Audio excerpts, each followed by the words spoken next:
There's more to tweezers than you might realize. Hi, I'm James, and I wanted to put together this short video just to go over some of the basics of tweezers. As you're getting started in jewelry and metalsmithing, there are a lot of different tools and a lot of different names and vocabulary. Sometimes it can feel like learning a whole new language. And so hopefully this video will help you with that. I've found a series of different handouts from Contendi, and this is a great one that just goes over all the different styles of tweezers. So have this available too on my website, or you can go to Contendi. And just to go over some of them, these are the common ones that I use in the studio every time I'm working. And there's kind of an umbrella term for different patterns of tweezers. And so that just relates to their overall different shape, the end points, and what you might be using them for. So these are a couple different versions of those just basic tweezers or pattern tweezers. There's also what they call diamond tweezers that typically have a serrated end and come to a very fine point. And those are used for picking out stones and handling diamonds and things. But I obviously use this for a lot of other different purposes.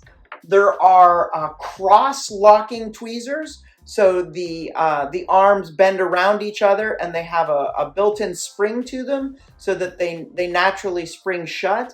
This particular kind of cross-locking tweezers has insulating handles on it. So if you're using it for soldering and this part is heating up, this will insulate a little bit and prevent you from burning your hands when you grab the tool.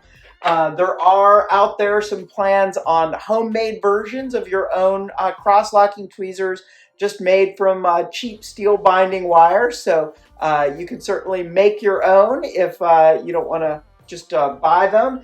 And then you can certainly modify them. So years ago, I was in a workshop with Richard Maudsley, and he showed us this really great way of modifying your own tweezers so that it has a cap at the end and then a little sliding mechanism that can grab both arms of the tweezers and cause it to lock and hold an object that you might need to hold.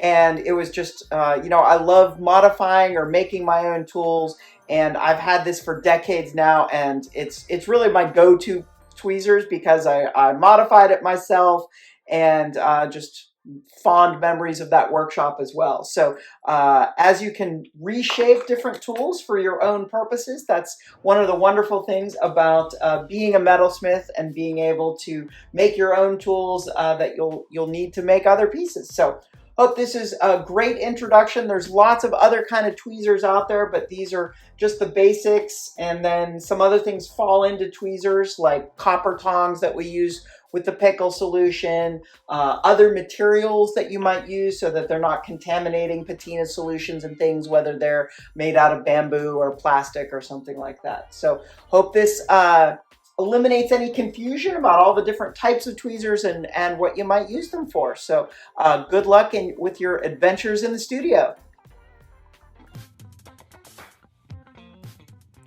If you enjoyed this video, please be sure to hit that subscribe button so that you can hear from me when I post future videos. Thanks for stopping by.